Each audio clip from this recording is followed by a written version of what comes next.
everybody. Thank you guys for tuning into our second, podcast. And we decided to show our faces. Not that I've never shown my face on YouTube, but this is my brother's debut. You've never been on YouTube, so say hello to everybody. I'm on YouTube. Hey, nice to see everybody. How's everybody doing? Glad you guys are here with us talking movies. Yeah, and I'm excited to jump into it. And we're gonna do a bunch of these top fives, favorite. Today we're doing comedies, movies that we've laughed at. We're gonna do action movies. We're gonna do probably top 5 movies of the year, things like that. We're gonna have a ton of these lists. We're also gonna continue to do individual movie podcasts, and this is something we're very passionate about, something that we love to do. And for your convenience, because I know a lot of people won't want to sit through an hour podcast. Yeah, a lot of people are going. Even I might not want to look at our faces for an hour. Well, maybe my face, not yours. But so we're gonna probably break it up into 5 or 6 individual videos, being that we're 5 individual videos, being that we're gonna be talking about 5 movies, 5 of our favorite comedies since we've been alive. And I want to reiterate, our favorite. They're not what we feel are the greatest comedies. But, a lot of these movies have rewatchability, things like that. Exactly. They're movies that we pretty much, we've watched countless times through our life and we've had so many conversations about. And I mean, there's just, some of these movies I feel like are like he said, some of the most rewatchable movies ever made. Yeah, and the other thing I wanted to let you guys know is tomorrow, which we're both really excited about, and we're going to try to do it weekly. We will be doing our first live stream. So for anybody that wants to stop by, we're going to kind of talk about the direction of the channel, have some input for you guys, because we like my sports channel. I want you guys to feel like you're just as much of a part of the channel as we are. Exactly. We want to produce videos that you guys want to see, and we're definitely going to have some debate videos, things like that. But this is kind of, movies that we were able to come together on that we both really like. Yeah, both movies that we both agree on. And hopefully you guys agree on them too and you guys enjoy it. And if you guys have never seen them, hopefully you check them out, because I think all these movies are great. Oh, yeah. And the first movie we're going to start with is probably our favorite, if not our favorite, definitely in our top 2 or 3 favorite comedic actor. And he's been around forever. When I think about actors that have really survived, through so many different decades, Tom Cruise comes to mind. I always bring him up. He's my favorite actor. And we'll be doing videos on Tom Cruise. But Cruise has been around since like the early 80s. He's still making movies. Yeah, but another guy that's been around pretty much just as long, going back to Saturday Night Live, and I think he was on SNL, right? That's where I got to start, is Bill Murray. And Bill Murray is hysterical. You go back all the way to his days with Stripes and with Caddyshack and Groundhog's Day. So many of them. He's been in so many classics. Ghostbusters. Even with all those classic movies, though, if you ask me what my favorite role of his is, it's KingPin and Big Earn. That's the movie we're going to talk about. And he's not even the main character in the movie. He's probably only in for 20, 25 minutes or so, but he really steals every single scene that he's in. 100%. But that's what makes it magical is to both of us, he was by far the character that stood out the most, and he only had a 20 or 25 minute role. Yeah, and I mean, what's interesting about his role in there, too, is the fact that most of the lines weren't scripted. I mean, they had a script, and they would show it to Bill Murray and stuff, and he would just read through it and get the gist of what was going on, and he would just discard all the lines and just start improvising every single line, basically, is what they're saying. There were so many great lines that he had throughout the movie, and there's so many great lines throughout all these movies. You had the line where he talks about the jukebox. Oh, yeah, the jukebox, yeah.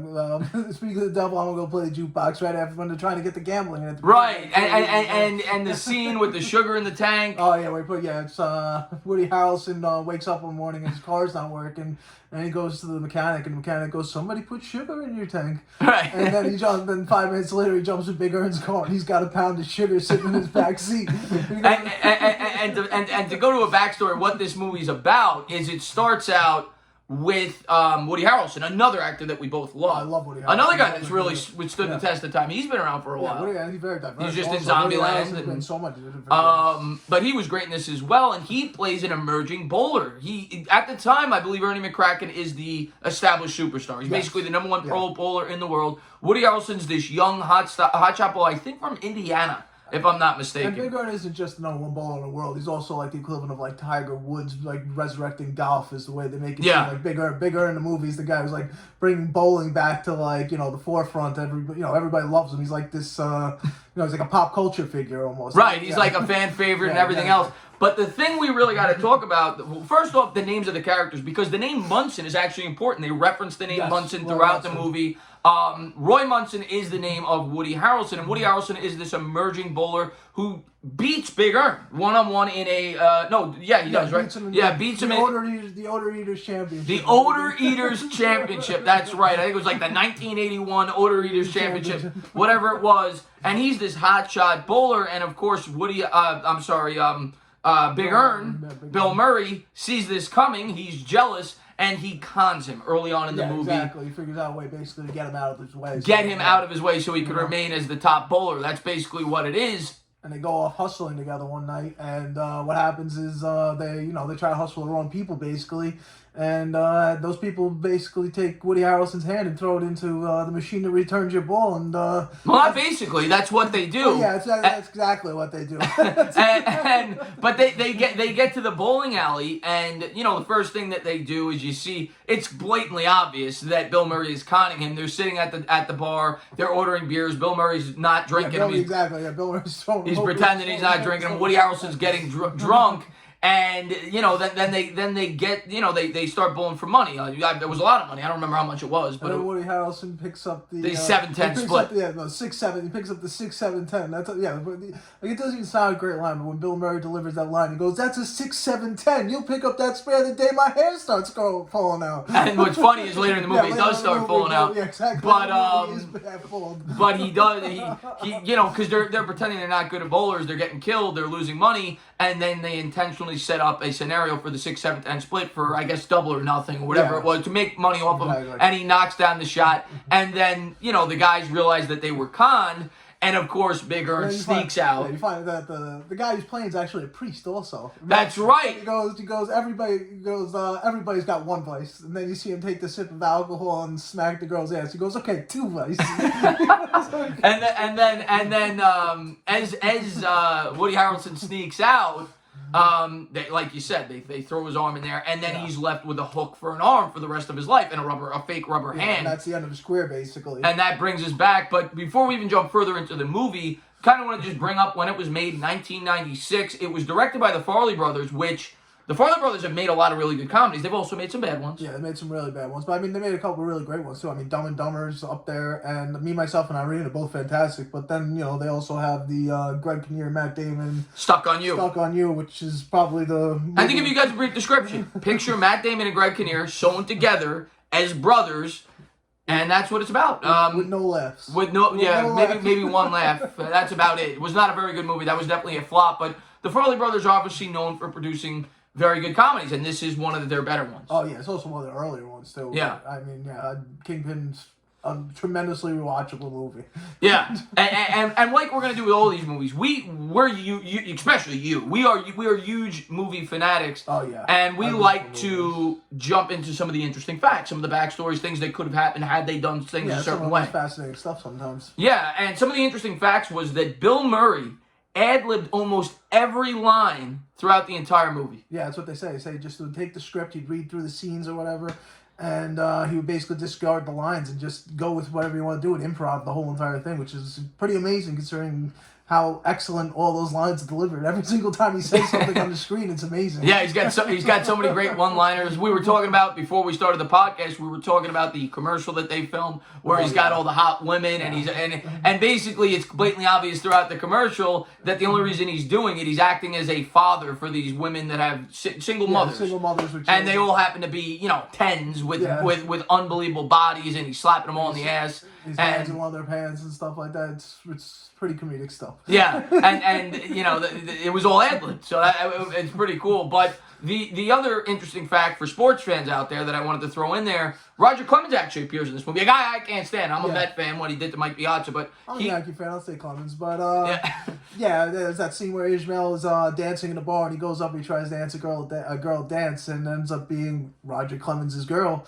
And Roger Clemens comes over and wants to stomp his head in, basically, and then Woody Harrelson has to get up and basically go over and protect Ishmael by knocking him out so these guys don't kill him. That's right. He knocked him out so Clemens couldn't. Yeah, exactly. I forgot about that. That's right. But yeah, that was a really interesting fact in the movie. And then I always like to kind of, because one that I'm always interested in, I always bring it up, is Neo in The Matrix. That was originally supposed to be Will Smith. Yeah, totally. Matrix is one of my favorite movies ever. Oh, first one. Yeah, and I can't imagine what would have been with Will Smith.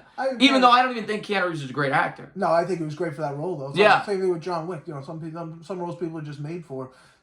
Yeah, exactly. But when you look at some of the potential actors in this movie that could have played the parts, Chris Farley would have played the Amish character that was played by Randy Quaid, which we haven't even gotten into yet. But Randy Quaid in this movie, to me, he had his funny moments. He definitely played that ditzy, the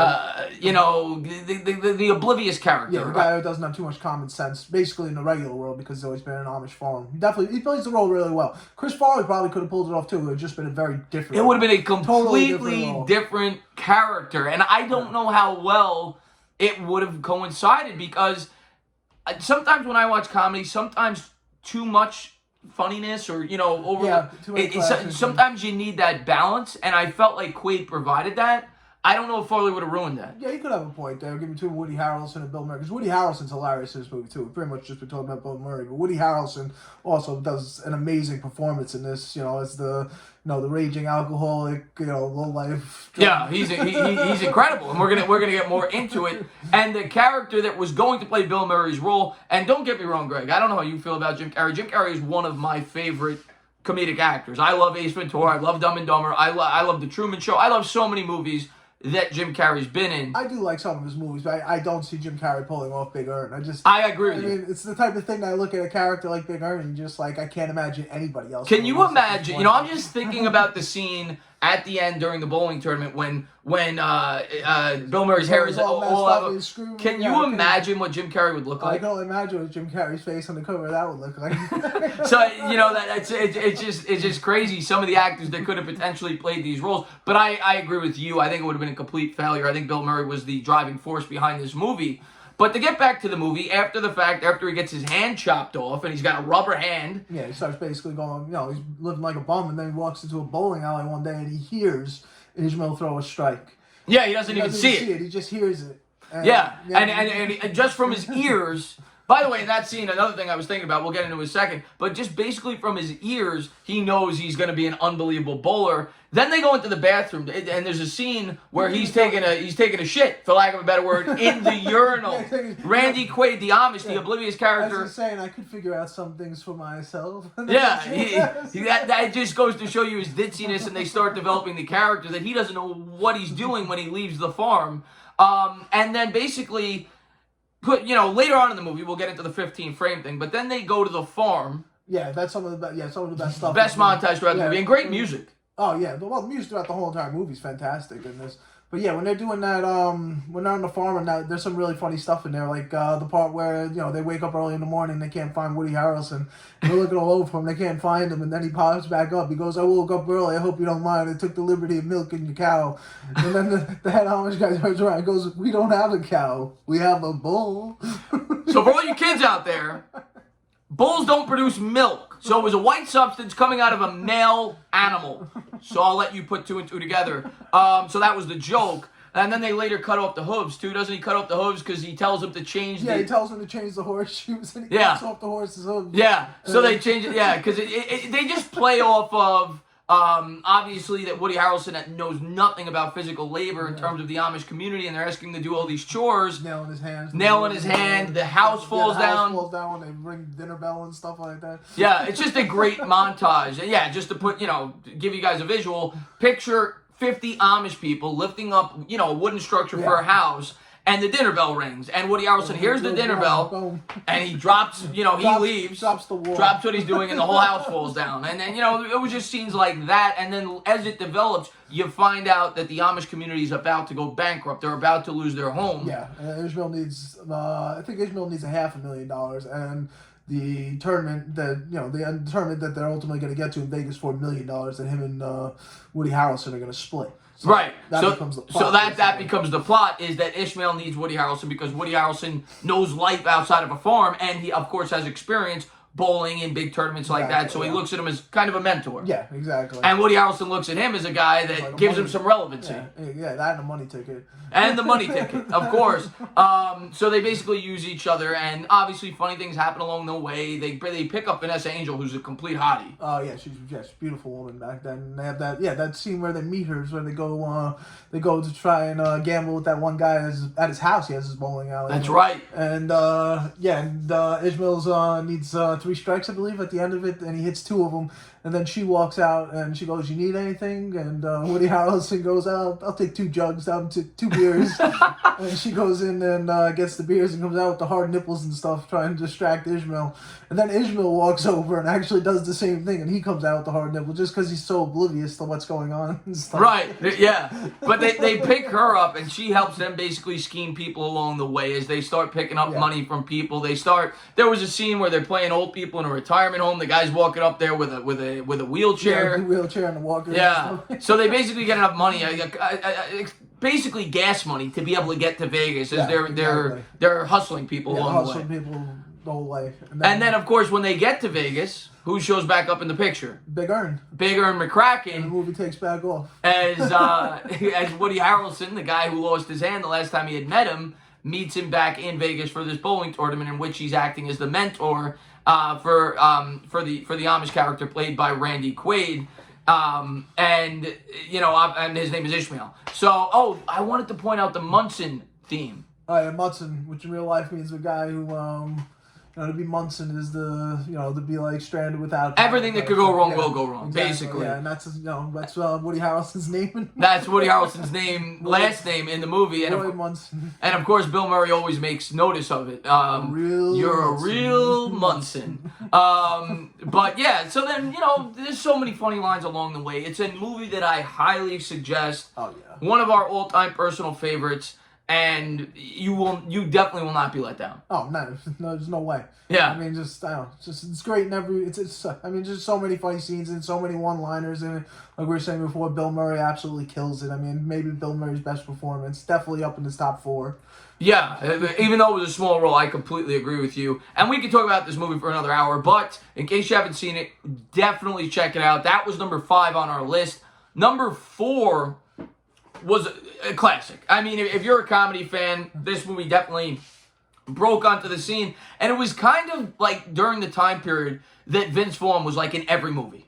Yeah, I'd say this is actually towards probably the beginning. This might have been part of that reason, but yeah, this is definitely during Vince Vaughn's peak. Yeah. Yeah, and of course, what I'm talking about is Wedding Crashers, yes. Starring Vince Vaughn, who played Jeremy, Owen Wilson, who played the character of John, Bradley Cooper before anyone knew him. Nobody knew who Bradley Cooper was back then, but I mean, yeah, Bradley Cooper's great in this movie. He was the annoying brother of Rachel McAdams. And then you also had Christopher Walken in it. And there's another guy we both love. Oh, I love Christopher Walken. Christopher Walken was absolutely fantastic, and we'll get into all the characters. We tried to look up some interesting facts, and of course, Will Ferrell. We can't forget him. Made a cameo. Oh, yeah, Will Ferrell's cameo, and that was great. Meatloaf. Let me get the meatloaf. But and then you got some interesting facts. There weren't a lot that we were able to dig up on this movie. But there were a few that we were able to pull up. The idea for the movie, which was directed by David Dobkin in 2005, the way that he was able to get the idea for this movie, he was actually at a wedding. And the guy that was getting married, I think, was one of his very good friends, used to Wedding Crash. Yeah, back in college, that's where he got the idea for this movie. His friend that was getting married back in college used to actually supposedly go and crash weddings. So. And for those of you that may not know what crashing a wedding is, it means that you showed up uninvited and you just partied. And that's basically what the whole story is about. They're both lawyers, and they both... Every year during wedding season, I remember the line, Christmas season or wedding season? What do you?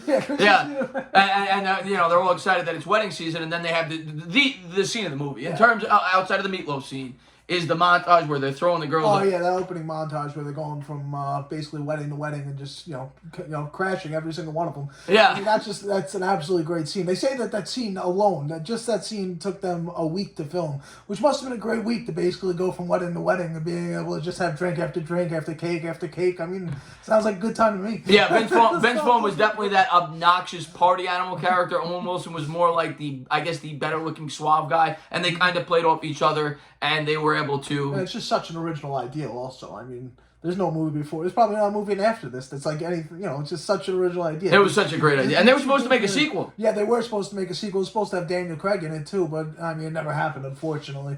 I mean, at the same time, you know, sequels to comedies usually don't pan out, so maybe it's better off. I mean, this is just one of those like perfect. You know, this movie is just so funny when you're watching it. Just so many good scenes. Oh, it's incredible, and there's so many great lines. All the rules, rule number 67: play like a champion. Like they have a whole rule book of make me a bicycle clown. Man, yeah, there's so many fantastic scenes throughout this movie, and of course that scene.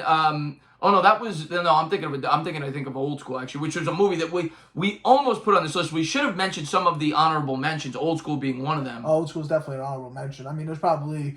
You know, I mean, not like that whole Adam McKay and Adam Sandler movies. We could have put on a bunch. We could have put on Jim Carrey movies. There were so many. We had such a huge list. Dumb and Dumber. We just put it on. You know, we're just talking about some of our personal favorites. Those are some of our personal favorites as well. Yeah, they were great.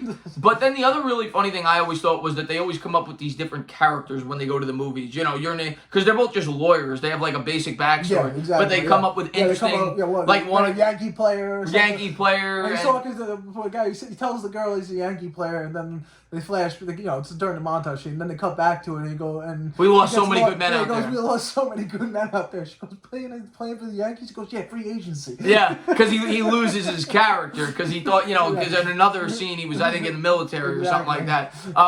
So that he had to think on the fly, and that was a really funny scene. And there was so many funny scenes throughout it. The one other that sticks out to me was when they get into the argument where Vince Vaughn says, "I want to be a maple syrup salesman from Vermont."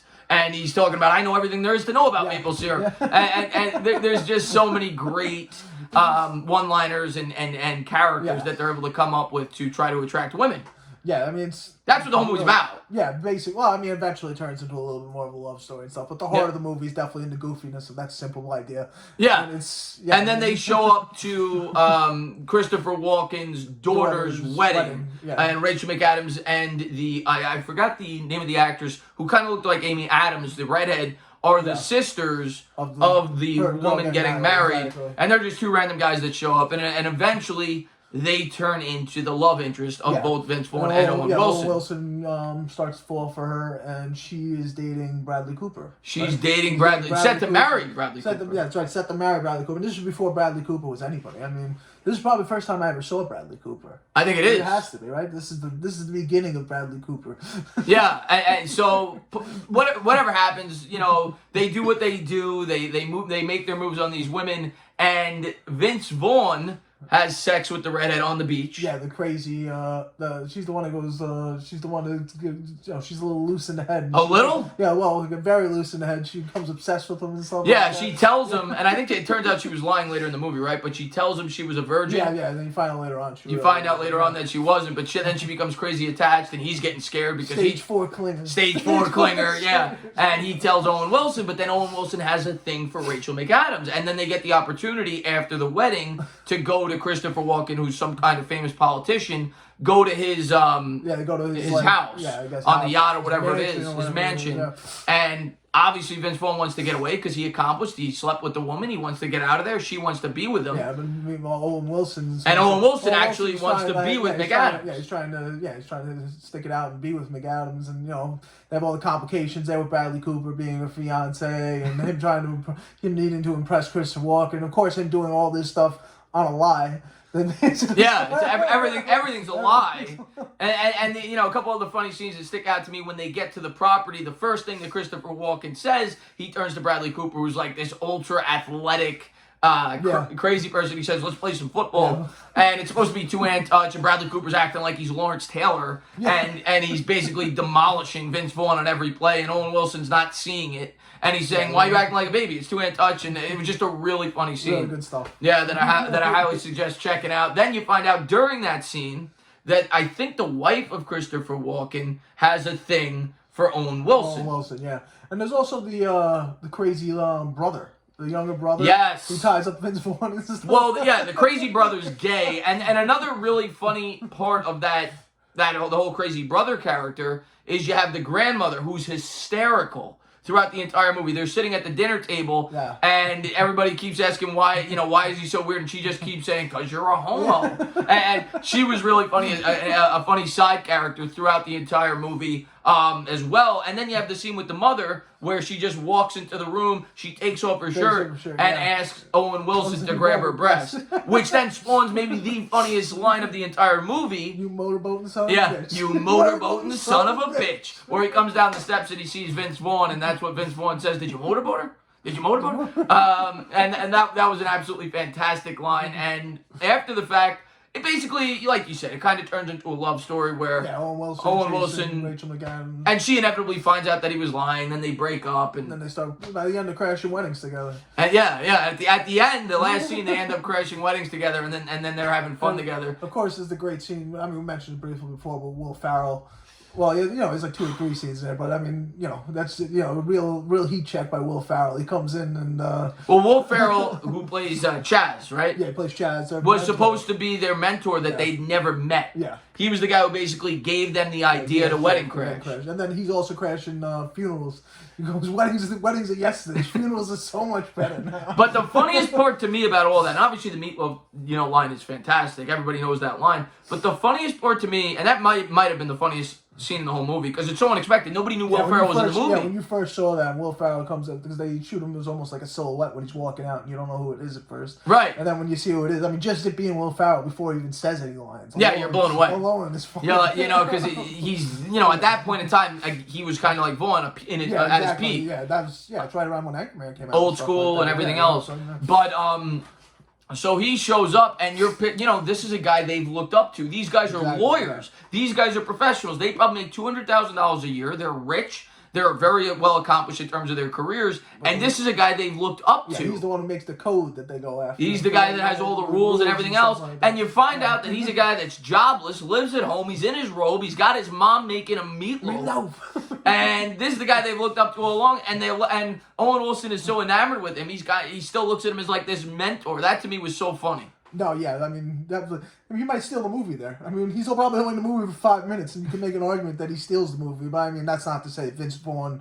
This is definitely a Vince Vaughn movie. If you ask me, at the end of the day, it's more of a Vince Vaughn movie than a Luke. Vince Vaughn was definitely at his peak. Vince Vaughn, I mean, this is. If I think of Vince Vaughn, I think of I think old school as well. Old school. I mean, old school Wedding Crashers. I kind of like grouped them together almost. They both came out around the same time. Very similar types of very similar type of comedy, not plot, but in terms of like the laughs that they generate and stuff, both great. Yeah, but that kind of wraps it up for that movie.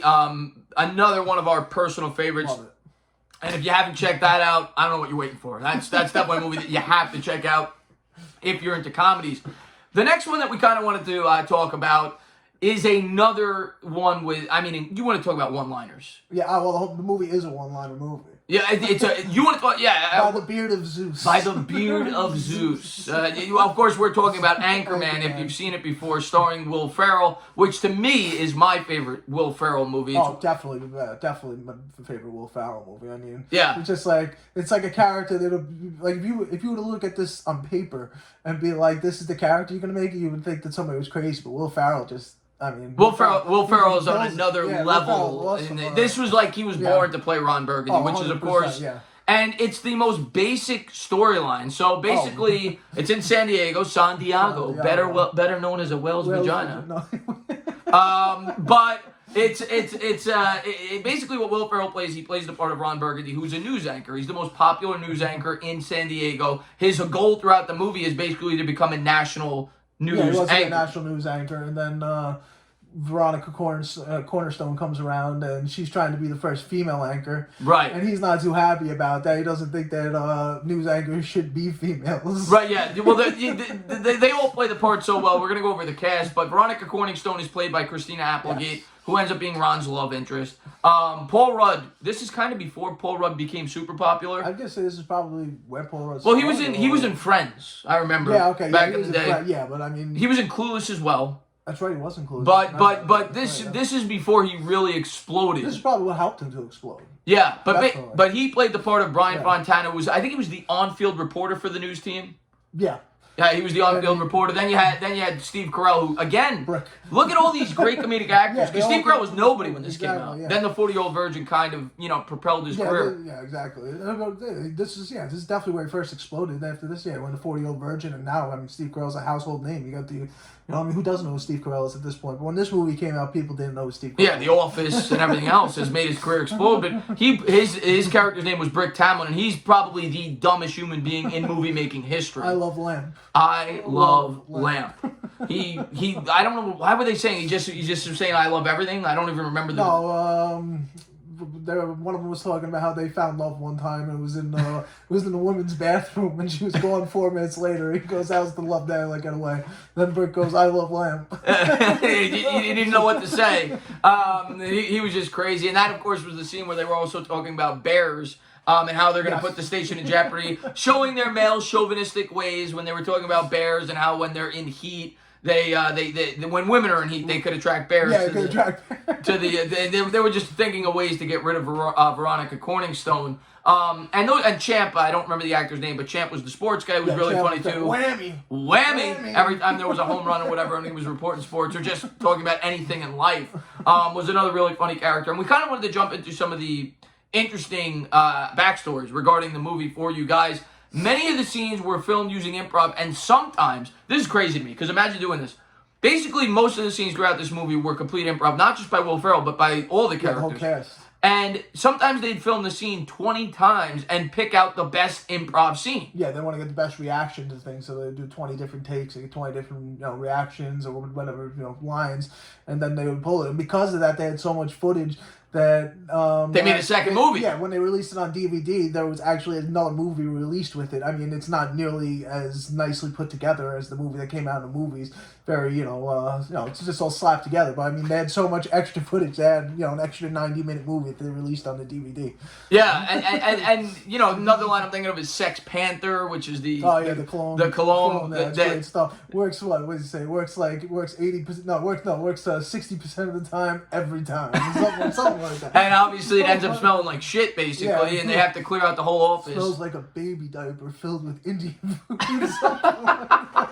Yeah, but those are just some great that's what this movie's all about, is the one-liners. What about the scene where Ron Burgundy realizes he likes Cornerstone, and he gets the erection in his pants, and everybody's walking by and stuff? It's really funny stuff. Yes. It's an optical illusion. He doesn't want anybody to think he actually has an erection. But some of the other interesting backstories, and then of course we'll speak on some of the other one-liners, is that the film was pitched to DreamWorks, which was the studio that produced the movie. Yeah, they released it 20 times. Yeah, before they did it. Before they accepted it, and the only reason they did. Because the success of Elf and what was the other one before it? Old School. Old School, yeah. So they didn't think Will Ferrell was a leading actor. Wasn't a leading actor, basically. They were still looking at him as somebody on Saturday Night Live. They didn't want to bank on him. And I bet they're pretty happy that eventually they did. I don't know how it took 20 times to get this movie made, but up to that point, really before Will Ferrell broke out, he was the Night at the Roxbury guy on Saturday Night Live. That's what he was. Yeah, but I mean at that point, I'd say he was like the focal point of Saturday Night Live. He was definitely emerged at that point, but probably when they were starting to pitch it. Well, yeah, probably when they made the movie with him and Chris Kattan. Yeah. Yeah. Exactly. Yeah, exactly. Yeah, I mean, Night at the Roxbury is another one I love. I mean, I wouldn't put it in the top comedy as well, but I have a nice place in my heart for Night. It's a guilty pleasure. Exactly. Yeah, it's one of those bad movies that I like to watch. Yeah. And then the last thing. This is a typical Ron Burgundy fashion.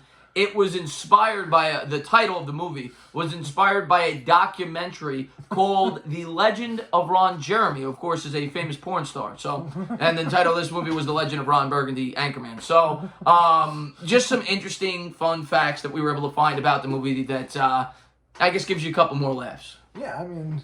It's hard to believe that you could get more laughs out of this movie. I mean, I watched this movie from start to finish. You laugh. And Baxter, his dog. Oh, Baxter's great. Baxter. When Baxter calls him on the phone. Yeah, stuff like that. Is that you, Baxter? Or he comes home, it's like, Baxter starts barking and goes, "You pooped in the refrigerator? I'm not even mad, I'm amazed." And then, of course, you have the scene where all the news anchors battle, and Vince Vaughn's in that. Yeah. So all the Ben Stiller.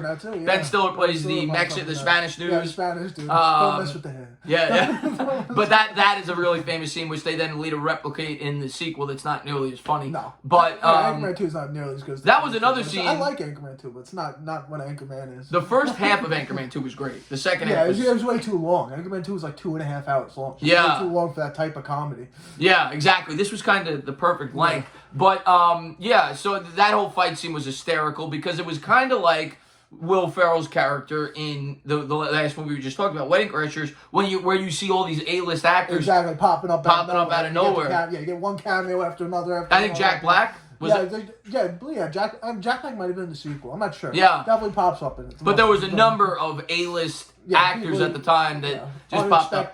Very unexpected. What happened was really funny to see them all get together. Yeah, they fight to the death basically to be the #1 news team, which is just an obscene thing to fight about. But that was just another really funny scene throughout the movie. And like we said, there's so many other one-liners. Another scene that I'm thinking about off the top of my head is when he's got the flute. It's just hidden. And the flute, I'm totally unprepared. Yeah, he pulls the flute out. There's this crazy number. He's shooting flames out of the flute and stuff like that. Yeah. It was just like, it's another one of these just like totally original ideas. It's just like such a radical, it seems like such a stupid idea on paper. It's like, we're going to put this guy up there who's a misogynistic guy who'll say the most vulgar things, and he's a news reporter, and we're just going to go with it, basically. And that's basically what the plot of this movie is. That's exactly what the plot of the movie is. The plot of this movie is we're going to say a bunch of funny shit and try to make it stick. Exactly. And they made it stick. And they made it stick. It's one of our favorite comedic characters in the history of movies. Oh, yeah, Ron Burgundy. But it was basically Saturday Night Live. That's basically what it was. Yeah, it definitely felt that way at the time also. Yeah. It was just incredible. And then, so many other fun... Yogging, I believe it's pronounced with a silent J.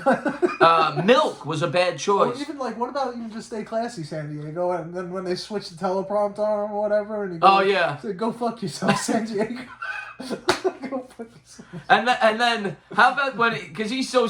Basically, what Ron Burgundy, Will Ferrell, he basically just reads the teleprompter. That's what it is. That's his weakness. He'll read whatever on the teleprompter, he will read. And in the first scene... They make a mistake. They make a typo. They put a question mark after I'm Ron Burgundy. So instead of saying I'm Ron Burgundy, welcome to news or whatever he says I'm Ron Burgundy? He says it as if it's a question. And that was just another really funny scene in the movie. And I also love in the movie when right before about this news broadcast, they show what he's saying beforehand. Like he's drinking scotch, like scotch. Yeah, all his warm-ups. Yeah, all his warm-ups. Yeah, the arsonist sniffed, I don't remember, oddly shaped feet or something like that. Ow, now, brown cow. Like he says all these ridiculous things. You see his hair going crazy. Yeah, oh my God, his hair's so good in this movie. Yeah, his hair just makes the movie. And at the end of the movie, when he's all beat up or whatever, and they give him the phone call to bring him back or whatever, and he does like the Superman. He runs into the bathroom for 1 second. He comes out. His hair's perfect. He's clean shaven and stuff. That's right. When he has the crazy beard, he's got the milk in his beard. Yeah. And then obviously the last scene at the San Diego Zoo when he goes, we're jumping into the bear pit. Yeah. Just the whole movie is it's really not a movie that has a great story. It's just a bunch of really funny moments. The plot's insequential almost. It's just a 200 one-liners put together with 10 great setups for just comedy, sketches basically. Yeah, it's like watching improv for an hour and a half. And I highly suggest watching that if you have not. And then the last two movies we're going to go over are just really... They're really good movies. Top two. Yeah. I mean, they're both incredible. They're a little bit older. Obviously there's a lot of younger viewers on YouTube, so maybe you guys haven't seen it. No, if you haven't seen these last two, you guys should definitely check into them. Something tells me most of you people have seen these last two. We hope. If you haven't, look into the first one was made in 1992, so I was only 7 years old. Yeah. He was only 5. Jesus. Yeah, it was a long time ago. It was directed by Jonathan Lynn. It stars Joe Pesci, everybody's favorite mobster, who plays Vincent Gambini. You've got Marissa Tomei, who plays Mona Lisa Vito. Awesome in the movie. So Marissa hot. Tomei. Well, yeah, she's a hottie too, but she just totally kills this role. Yeah, I think she was nominated. She won. She won. She won it. Ralph Macchio, who of course played the Karate Kid, and then you had Fred Gwynn, who was actually famous for his role with the Munsters. Yeah, Munsters, yeah. So, and he was the judge. Yeah, he's awesome as a judge too. And we should probably name the title. It's My Cousin Vinny. My Cousin Vinny. I guess we haven't gotten to that. Yeah, we haven't gotten to that. It's My Cousin Vinny in 1992. We'll get to the basic storyline. I just wanted to give you guys some of the interesting facts. The misunderstanding between Vinny and Judge Chambers over the word Utes was a real conversation between Joe Pesci and director Jonathan Lynn. The director found it to be so funny he used it in the movie. Yeah, and that's like one of those scenes that like anytime I bring up my cousin Vinny to anybody, they respond with Utes. Right, yeah, because the two Utes. So it was just a conversation that I guess Pesci had off camera, and that's the way he said the word instead of youths. And it's amazing that would be, they just, they come up with that idea because of a conversation and randomly happen, and now that's one of the most memorable parts of the movie. Maybe not the most memorable part, but it's definitely something people always reference while talking about. Oh, yeah, I mean, there's so many others that we're going to get to, but that is definitely one of them. The other thing is when Vinny knocks over the judge's chess game, that was actually not in the script, so I thought that was interesting. They just rolled with it. And that's like something in the movie also. It's just like so funny. It works so perfectly in the movie. That like if you were to do that to a judge or something like that, you would be so screwed. Well, because every time you walk into the judge's room, you could tell it's like a chess game he's been playing for a long time. Yeah, exactly. And he screws it all up. He knocks it all over. And the other really funny thing about this movie is just all the different outfits that Joe Pesci's always wearing. He comes in with a leather jacket. And Thurman Munster, he says next time you come here, you're gonna dress appropriately, otherwise I'm gonna hold you in contempt. He probably gets held in contempt like 5 or 6 times throughout the course of this movie. Ends up spending a couple nights in jail. There's a whole entire that running joke of him not being able to sleep. Yeah. When he first gets to the town, and we're gonna get into that. But the last interesting tidbit in terms of actors that could have played the role, and this would have been a complete disaster because nobody would have played this role as well as Joe Pesci. Joe Pesci made for this role. But the first 2 actors that they actually went to were Danny DeVito. Could you imagine Danny DeVito with Marissa Tomei? I didn't even think about that one, but yeah, that would be a little awkward, I guess, right? Yeah, Danny DeVito and John Lovitz, which might be even worse. Yeah, John Lovitz definitely could not pull this. I can't see anybody pulling this off besides Pesci.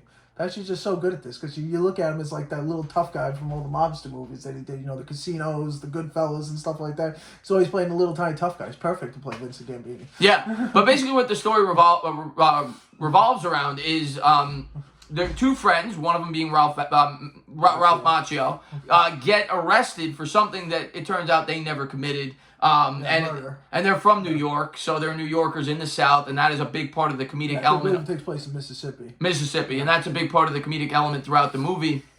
And so they get arrested for murder, and they don't have a lawyer. They're kids. They don't have money. Yeah. And he has an uncle. Cousin rather. Cousin, Vinny. Cousin Vinny, yeah. Duh, that's the name of the movie. But he calls up Vinny, who is still an aspiring lawyer. He's kind of a bullshitter. He kind of tells people he's a lawyer. He's not really yet. He hasn't passed his bar exam. Well, no, he passed the bar exam, but you find out that it took him 6 attempts. 6 attempts. That's right. Yeah, 6 attempts. He's never had a case.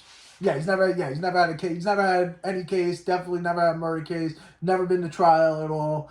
And he's learning on the fly. Yeah, kind of like we are with this YouTube channel. Basically what we're doing right here. Yeah, but so Vinny shows up for the first time. The first scene is they're both in prison. Yeah, the bubble scene or whatever. Yeah, they're both in prison, and they, the guy who knows him, his cousin, is sleeping. Yeah. And the other prisoner, his friend, doesn't know him. And he doesn't know who he is, and he assumes that he's a prisoner. Yeah, he's a prisoner. He's like, the guy who comes by and, slaps your butt cheeks when you drop the soap or something like that. And, it makes up for a really funny scene where what does he say? He goes like... Well, there's so many funny one-liners throughout that, because the funniest part is that Joe Pesci feels like he's being disrespected. Yeah, exactly. Because he's like, I'm this guy, I'm the guy coming all the way from New York to do this for free to try to get this guy out of jail, but he thinks that he's a prisoner, and the way that he's talking, he thinks Pesci's there to essentially rape him. Yeah. And Pesci's there to be his lawyer, and he says, one line he says when he's getting annoyed at him, Joe Pesci goes, I didn't come all the way down here up here from New York just to get jerked off. And he's saying that because he feels like he's being disrespected, but the way that the guy takes it, he takes it literally, that he thinks that he wants to go to home plate. So that was a really funny scene, a one-liner throughout the movie, and just a really funny scene in general. Then, of course, Ralph Macchio wakes up, and he tells him that he's his cousin. And then the trial starts to get going, which is really where it gets really funny. Well, yeah, I mean, you've been, like we said before, he's never been in a trial at all. Plus, he's down in Mississippi with his New York accent, and he's trying to talk to first, he doesn't stand up in front of the judge. Right. He doesn't know any of the protocols. Yeah, he doesn't know what to do. They're supposed to enter a plea. You're supposed to say guilty or not guilty, and he gets up and he starts trying to make a whole entire speech or something, and then the judge has got to stop him. Next thing you come in your mouth better either be guilty we're not guilty. Yeah, but yeah, you have that, the whole not knowing what he's talking about. That's definitely part of the humor of the movie. And then also him just getting accustomed to the South, how the wheels get stuck, the wheels turn, the grits, the bell in the morning. There's so many funny scenes. Yeah, that whole entire that joke that's throughout most of the movie, where no matter where he's going, there's something waking him up at 4 in the morning. One time it's the train that's running next door, and he goes downstairs. He goes, "Does that train come by here every day at 4:45 in the morning?" He goes, "No, that train almost never comes by here at 4:45 in the morning. And then the next morning comes by at 4:30 in the morning." It's real. I don't know. Yeah, the next morning it comes by like 15 minutes earlier. He's getting woken up at 4:30 in the morning. He goes, "You told me yesterday that train never comes by at 4:45." He says, "Yeah, it usually comes by a quarter after 4, or whatever he says." And that was a really funny then scene. There's the whistle that keeps him up. The owl. Right, the owl. He shoots the gun at him. It is just such an incredible movie that I absolutely love, and all the funny one-liners. Although going back to the wardrobe, the part where he knows the judge doesn't want him coming back in his leather jacket or something, and the suit gets covered in mud. Right. May actually was trying to surprise him. It gets covered in mud, and they got to get a new suit. And he ends up walking in with something that looks like the Joker would wear, like this big purple tuxedo. Oh, that scene is absolutely fantastic. So to describe it as best as I can, she surprises him, but instead of giving it to him, she puts it in the trunk, and they go outside. They're sleeping in the car. They're sleeping in the car. The next morning, Pesci wakes up, and he goes to try to get something to get the car out of the mud from the trunk. And while he does that, he swings his suit. The suit goes flying onto the mud, so he doesn't have a suit to go to jail. And there's only one. There's 2 suit stores. There's 2 suits in the town because of the flu. One suit store is closed because the entire store got the flu, which prompts the line when he goes to to show up for court in the ridiculous looking outfit. He said, "I got this ridiculous looking outfit for you," because the whole store got the flu. And it was just such a great scene. But we didn't even get into Marissa Tomei, who I think is, as much as I love Joe Pesci in this movie, she's even better. Oh yeah, Marissa Tomei is amazing in this movie. I mean, just her accent in this movie. Yeah. You know what I mean? Because a big part of the movie is obviously got 2 people from New York going down to Mississippi, and us New Yorkers, we know we got this heavy accent, but she does it like so well and so on point, and she's at the same time she's so beautiful during the movie. I mean, yeah. Marissa Tomei definitely her and Pesci are equal in this movie as far as if you ask me. Yeah, and she's just incredible with all the one-liners. But the one that stands out the most is obviously the end where her and Joe Pesci are fighting. They got into a fight because she tried to help him out with the pictures, and you got me in the shower with the case cracker. And then they show up, and he calls her to the stand, even though he knows she's pissed at him. And then she that to me is the signature moment of the movie, where she just testifies because she grew up in a family of mechanics, and the whole, basically the case revolves around a car. That's how they're able to prove the innocence of the 2 clients. And she has all this back knowledge about the auto industry because her family were mechanics. Yeah. But the prosecution takes her for granted because she's a woman. Yeah, I think she's a pushover. She doesn't know what she's talking about. They try to trick her with that trick question. Right. And she catches it, and I forget what car it was. Positraction. Yeah, Positraction. The Buick Skylark. Yeah, Buick Skylark. Yeah, but it was just an absolutely incredible movie, an incredible scene throughout. And to me, out of every movie on this list, and really almost any movie I've ever watched, comedy, action, whatever, this might be the most rewatchable movie. Oh, yeah. This is the movie that you can turn on cable, and doesn't matter where it is in the movie. It can be the first 10 minutes, the last 10 minutes, dead center. It's like, all right, we'll leave this on. We'll laugh for the next hour or whatever it is. Yeah, anytime the movie's on, you gotta watch it. Oh, yeah. Even if it's for 15 minutes, just to catch that part. And you could have a dinner and sit with your family at Thanksgiving dinner, like you said, like we've done, and recite the lines throughout the movie for a half hour. So again, an incredible movie starring Joe Pesci and Marissa Tomei that you gotta watch if you haven't. If you haven't, you must be living on a different planet at this point. Yeah. My cousin Vinny is a staple in just American society, I feel like now. Yeah. And then finally, the last movie that we really wanted to talk about, The King. The King, again, Bill Murray. And, this movie stars a number of great actors, but Bill Murray, of course, is the person at the top. It was directed by Harold Ramis. And Tom Hanks was originally considered to play the part of Phil. We're, of course, talking about Groundhog Day. and then the role was given to Bill Murray. Tom Hanks did have a comedic beginning. I could see Tom Hanks playing the role, but the problem with Tom Hanks is I can't, because there's points in this movie where Bill Murray is a real asshole.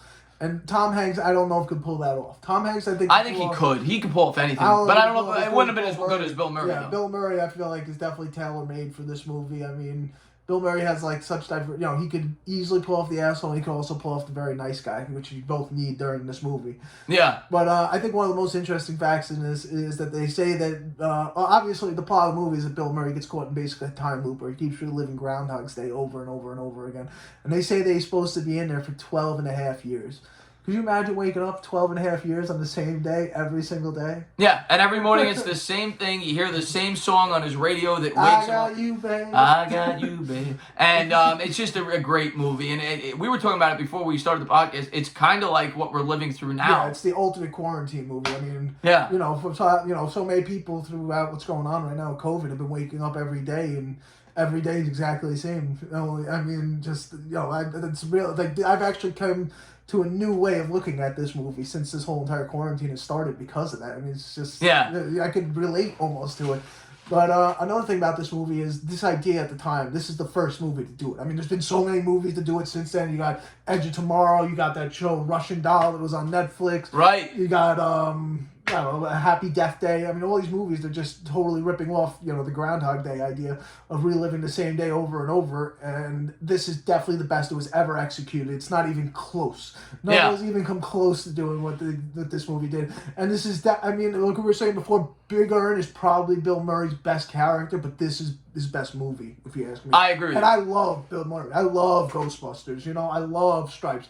But they're not Groundhog's Day. Groundhog's Day is just as good as it gets. I absolutely love the movie. And one of the more creative things about the movie that I thought, outside of course, the idea, was all the ways that he came up with to kill himself, because he didn't want to, because he knew he was just going to wake up the next day. So there was a montage of scenes where he'd fry himself in the bathtub. That's pretty much as dark as this movie got. And I feel like it could have gotten a lot darker also, because you got to be going through some serious bouts of emotions when you're living life like this. Right. But that's probably the most serious the movie gets. But it's still, when you're watching it, it's still funny when you see him jumping off the.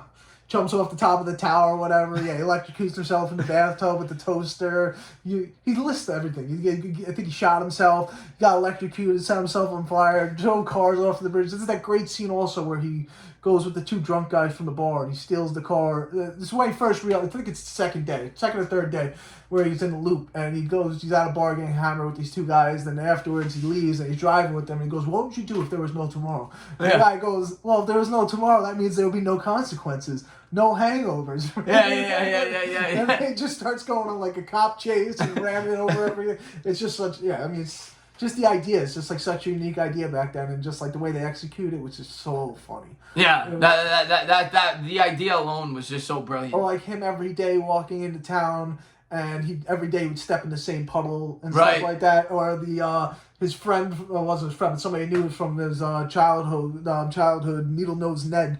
Every day would be popped up there. He'd go, "Phil, is that you, Phil? Phil?" Yeah. Oh, that's right.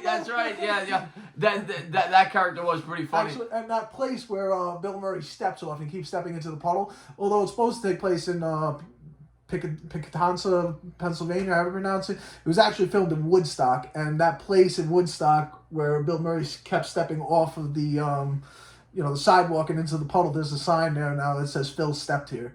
I did not know that. That is an interesting fact for sure. But yeah, like he said, just an incredible movie with a lot of laughs. And we didn't even write down the other. What's her name? McDowell, the actress in it. I can't remember. I can't think of her name off the top of my head, but she's great in this movie. Yeah, she's the love interest. Yeah. I can't remember her last name. But she was the love interest in the movie. She was very good, and it's kind of like Scrooge in a way. He's kind of that grumpy guy. Yeah, exactly. He's like an asshole. Like, yeah. You got he's got, but he betters himself because of the Time War. Yeah, that's kind of what the point of the movie is. But, they say it's 12 and a half years. There's some people online that theorize it could be closer to 60. Because if you think about all the stuff that he did in here, I mean, he fluently learns how to speak French. Right. He becomes a master piano player. He learns how to ice sculpt. Right. You know how long it would take to do some of this stuff, so it might have actually been longer than 12 years. So consider if you think about all the stuff that he did in this movie, and it's just like I can't imagine waking up every day. I mean, actually now I can kind of imagine after the past 4 or 5 months of COVID. But yeah, I mean, I don't know. I absolutely love this movie. Yeah, I probably I've watched this movie 3 times in the past week. Wow, I haven't. But some of the you know, I was thinking of some other really iconic Bill Murray movies. I think one of his most underrated is What About Bob? Oh, What About Bob's awesome. Him and Richard Dreyfuss. Yeah, really funny stuff. That's another great one as well. But I'm with you in terms of just overall movie and originality and comedy. This one for us takes the cake for Bill Murray. For most people, if you're talking Bill Murray, the people bringing up Groundhog's Day. You know, Yeah. It's kind of like talking about, I don't know, it's kind of like talking about Tom Hanks and not being able to bring up Forrest Gump. I mean, this is Bill Murray is Groundhog's Day. I mean, I don't think Groundhog's Day is what launched Bill Murray by any means. So he was already big by the time this movie came out. It was massive by the time this movie came out. Yeah. But this is definitely. This is the top of the list for Bill Murray. Yeah, he was, and he made the entire movie. Yeah. Yeah, and that's really our 5 favorite comedies that we wanted to go over with you guys today. And hopefully you guys agree with some of them. Hopefully you guys have seen some of them. And if you haven't, hopefully you guys watch them now. And or if you disagree, leave us some comments on why you disagree, and maybe we could spitball it out. Yeah, we would love to get. And also we're always up for, like we said, suggestions. That's what we're going to be doing in the live stream. Anything you guys want to hear from us talk about? Any type of content. We're going to be doing trailer reactions. We're going to be doing new movie reviews, movie rumors, stuff like that. Of course, the problem with that is right now in the COVID world, there's not too many trailers coming out. Yeah, but don't worry, we'll be able to. I can keep talking about movies even without the trailers. Yeah, we're really looking forward to the growth of the channel, and yeah, we just want to say thank you guys for hanging out with us for about an hour. It was and awesome. Hopefully we help brighten up your day a little bit. But Greg, man, I'm gonna let you close it out. Hey, okay, I'm glad we got to do this today. These are some of my favorite movies. I hope you guys get a chance to watch this video, and maybe if you haven't seen the movies, you get a chance to watch them, and you can thank us at the end of the day because you're gonna love them. And as always, if you like what you watch, please subscribe, drop a comment, maybe give us both a thumbs up. Cheers.